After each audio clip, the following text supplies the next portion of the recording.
केसरी और मैं हूं जितेश मिश्रा।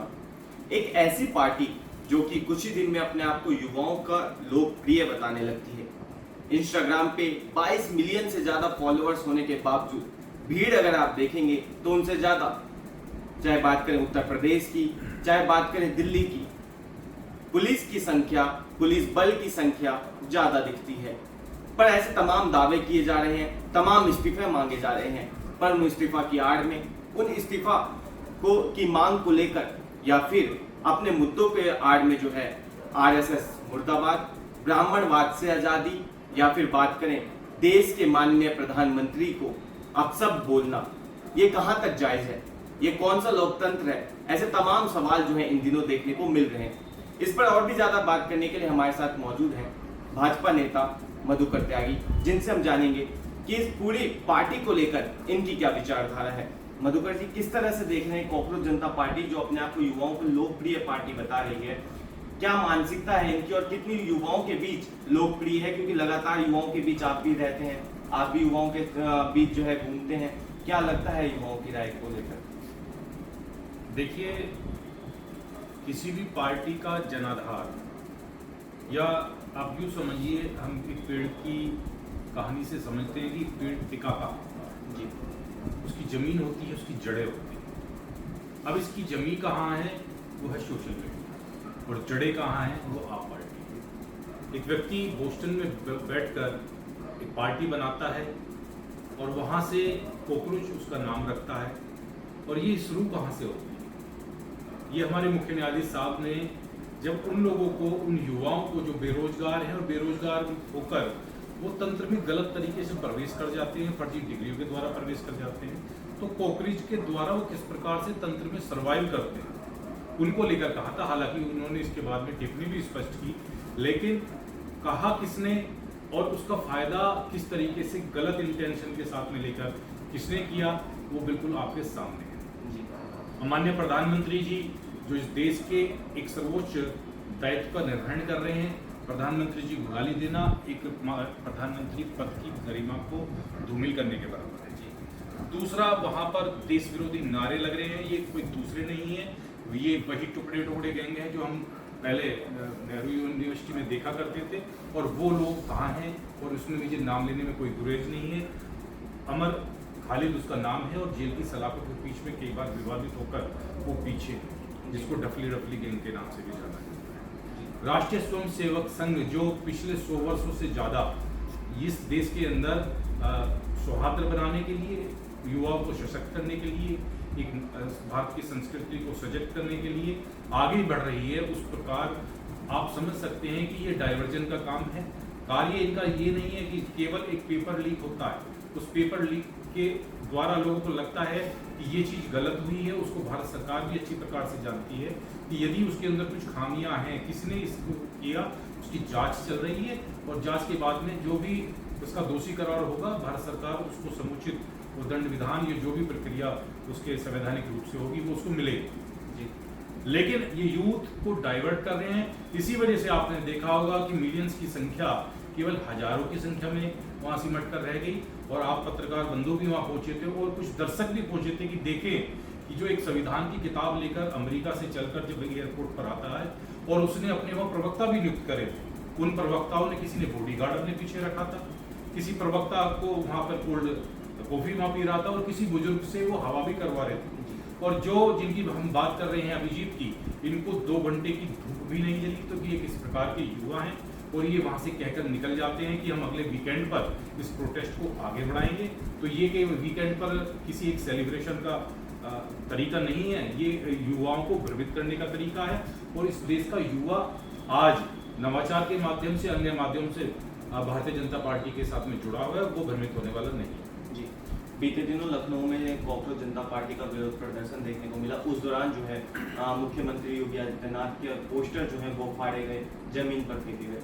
किस तरह की मानसिकता है? देखिए, मानसिकता बिल्कुल स्पष्ट है कि ये पार्टी आप पार्टी से पोषित है, सभी ने इसके मामलों को देखा है।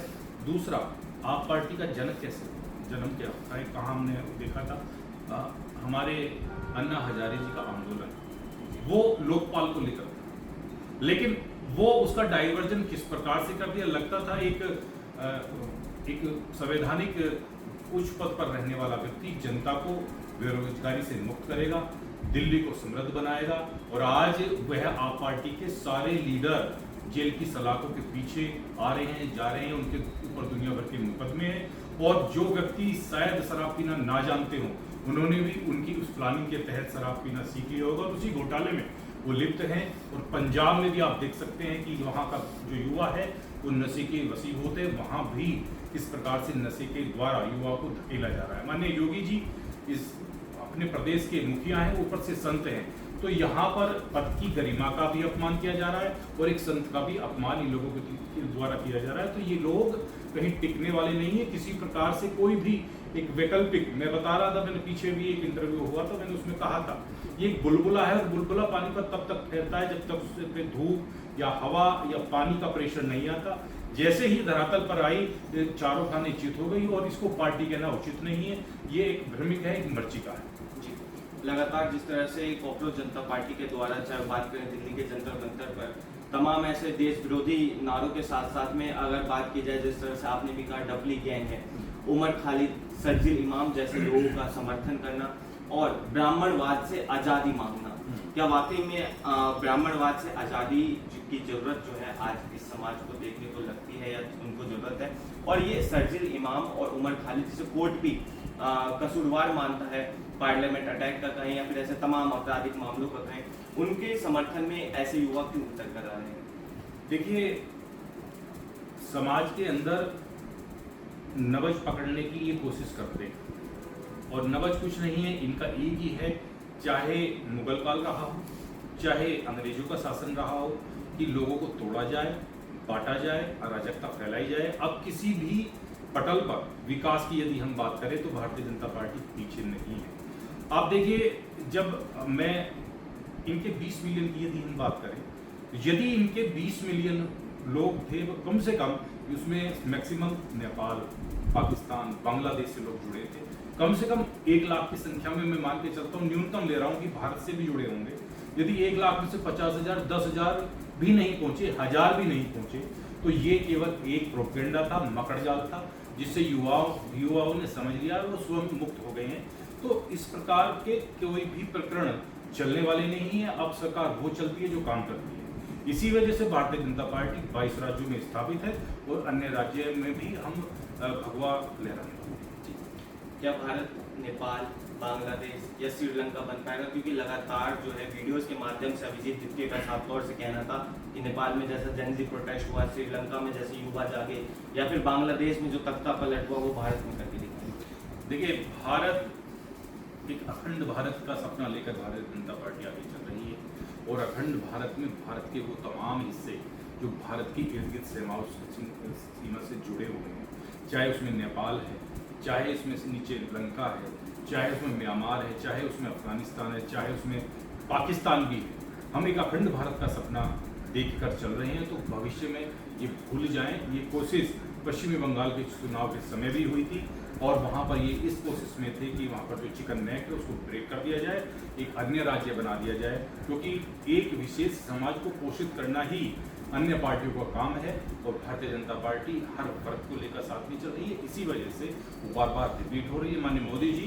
3.0 से आप देख रहे हैं लगातार आगे बढ़ रहे हैं, और योगी जी 2.0 से हमारा प्रतिनिधित्व कर रहे हैं। और 2027 में आप देखिएगा, बिहार का चुनाव देखा है आपने, बंगाल का चुनाव देखा है। मैं ये मान के चलता हूँ उत्तर प्रदेश के अंदर आज तक जो भी भारतीय जनता पार्टी की जीत हुई है वो आपकी बात ऐतिहासिक होने वाली है, रिकॉर्ड तोड़ होने वाली है। और जो समाजवादी पार्टी के लोग हैं या अन्य पार्टियों के लोग हैं, उनका जनाधार आप देखना, लोग उनको किस प्रकार से तिरस्कार इतना करते हैं। अगर बात की जाए समाजवादी पार्टी की, राजकुमार भाटिया जो कि समाजवादी के वरिष्ठ नेता हैं, और वरिष्ठ नेता होने के बावजूद जिस तरह से बयानबाजी जो इन दिनों की जा रही है, जो बात करें भारत के अंदर तमाम समाज के लोगों की, जाट, गुर्जर, ब्राह्मण, बनिया, इन तमाम चीज़ों पे वो टिप्पणी जो कर रहे हैं उसको लेकर भी विरोध देखने को मिल रहा है। क्या 27 के चुनाव में क्या लगता है पार्टी को इसका असर झेलने को मिलेगा? देखिए, भारतीय जनता पार्टी के अंदर आप उत्तर प्रदेश को ही ले लेंगे, उसके अंदर यदि आप मंत्रिमंडल को देखेंगे तो वहाँ पर हर वर्ग का समावेश आपको दिखाई देगा। और दूसरे जो पार्टियां हैं वहां पर एक विशेष वर्ग को कह देती थी कि ये वाला एरिया पश्चिमी उत्तर प्रदेश का तुम्हारा है। जैसे आजम खां जिस प्रकार से यहाँ आपको देखते थे किस प्रकार से वो खुद एक अपने आप में मुख्यमंत्री होकर वो कार्य को आगे बढ़ाते थे, और साथ में बिना उनकी पहुंच यदि वो नहीं पहुंचते तो कैबिनेट की बैठक स्थगित करके अगले दिन के लिए ट्रांसफर कर दी जाती थी। तो यहाँ ऐसा नहीं है, यहाँ सबका समावेश है, सबको साथ लेकर चलने की विचारधारा है। और भाटी साहब के जो बयान आ रहे हैं वो बेतु के बयान है, कभी ब्राह्मणों को लेकर बयान आते हैं, तो ये तोड़ने की राजनीति जानते हैं, मैं पहले ही स्पष्ट कर रहा हूँ। और योगी की राजनीति भारतीय जनता पार्टी जानती है, इसी वजह से हम आगे लगातार बढ़ते जा रहे हैं। जी बहुत बहुत धन्यवाद सर। ये थे हमारे साथ भाजपा नेता मधुकर त्यागी जी, जिन्होंने कॉकरोच जनता पार्टी की विचारधारा और तमाम जो इन दिनों सोशल मीडिया पे प्रोपेगेंडा फैलाया जा रहा है उस पर अपनी बात रखी। बहरहाल ऐसे तमाम अपडेट्स के लिए देखते रहिए पंजाब केसरी। मैं जितेश मिश्रा, कैमरा पर्सन विक्की वर्मा के साथ। धन्यवाद। ठीक है।